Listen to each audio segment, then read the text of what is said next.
Subject is entrepreneurship and small business management. इस entrepreneurship को कुछ लोग एंटरप्रेन्योरशिप भी बोलते हैं, तो so the both are same thing. BBA fourth sem का हमारा सब्जेक्ट है, कोड है इसका 406 and the time limit is 3 hours and the maximum marks is 75। So the section A, very short answer type questions, answer all the 5 questions and each question carries 3 marks. Question first is, how can an entrepreneur contribute to the development of a nation? कि जो एक entrepreneur है उसका contribution क्या रहता है कि nation में डेवलपमेंट हो सके, जस्टिफाई करना है आपको 3 मार्क्स के according. Question second, describe SISIS। सो आप इसको एक्सप्लेन तब कर पाएंगे जब आपको इसकी फुल फॉर्म पता होगी, तो फुल फॉर्म आपको इसकी पता होनी चाहिए। Now the next question third, what is मुद्रा लोन? मुद्रा लोन क्या है? डिस्कस द यूज़ ऑफ मुद्रा loan in the economic development of India.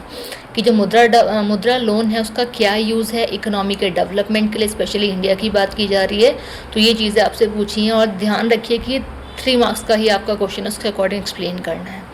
Question fourth है, discuss the position of customers while framing ideas for a project by an entrepreneur. Question fifth, brief the industrial policy resolution, इसको हम short में IPR भी बोलते हैं, तो ध्यान रखिएगा शॉर्ट में IPR आता है तो इसकी फुल फॉर्म है इंडस्ट्रियल पॉलिसी रिजोल्यूशन। तो 1990 का है हमारा, तो एक्सप्लेन करना आपको इंडस्ट्रियल पॉलिसी रिजोल्यूशन को।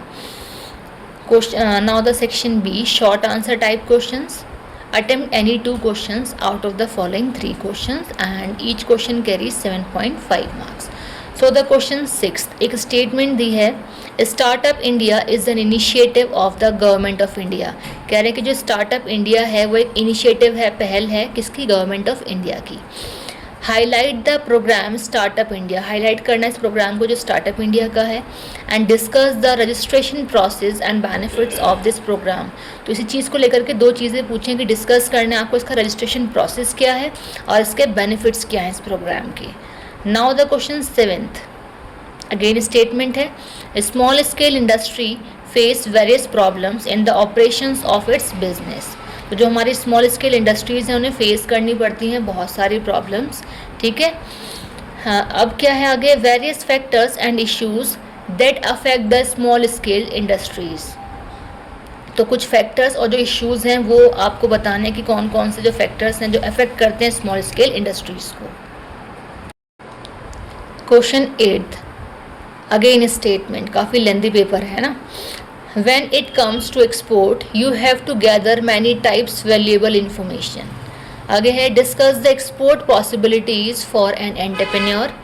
Highlight the different guidelines for export trade. तो 3 चीज़ें इसमें पूछ ली हैं। Now the section C, descriptive answer type questions. Attempt any 3 questions out of the following 5 questions. So the question 9th, again statement. Entrepreneurship is not a word that only describe the struggle of a common person who put all his efforts into building an enterprise of his or her own, but it is also something that reflects the growth of the country. So discuss the scope of entrepreneurship in the economic development of India. Also highlight the importance of entrepreneurship. Now the question 10th में भी statement है, oh my God. Women entrepreneurs initiate, organize, operate and manage an enterprise. Discuss women entrepreneurship and the problems faced by women entrepreneurs in running their enterprise. ठीक है, अब ये question काफ़ी अच्छा सा है। Give your suggestions to overcome these problems, कि आपको क्या करना है, सजेशंस देनी है जो प्रॉब्लम फेस करनी पड़ती हैं वुमेन एंटरप्रेन्योर्स को, उसको ओवरकम करने के लिए। क्वेश्चन 11th, 12th एंड 13, देखिए तीनों ही क्वेश्चंस में अगेन स्टेटमेंट ही है। अब ये स्टेटमेंट वाले क्वेश्चन काफ़ी बोरिंग से हो जाते हैं वैसे तो, लेकिन चलिए आया एग्जाम में लिखना तो है। Question 11th, a project is a plan set of interrelated and some time depend task that must be executed over a certain period of time. Explain a project with an example, example देना है आपको। Also discuss the different types of project, तो different types के जो projects हैं वो भी आपको बताने हैं। Now the question 12th, the make in India campaign offered several economic developments in the country. Detail the make in India programme with the different make in India schemes. तो आपको क्या करना, डिटेल लिखना है मेक इन इंडिया प्रोग्राम पर with a different make in, जो make in India की जो डिफरेंट स्कीम्स थी वो भी बतानी है। आगे है how it is beneficial to the living standard, कि बेनिफिशियल किस तरीके से है स्टैंडर्ड ऑफ लिविंग के लिए, and economic position of the Indians. काफ़ी सारी चीज़ें एक ही क्वेश्चन में पूछ ली है ना। Now the last question statement है incentives and subsidies are the motivational factors, बिल्कुल सही बात है, which makes a person to work hard on to do his work more efficiently.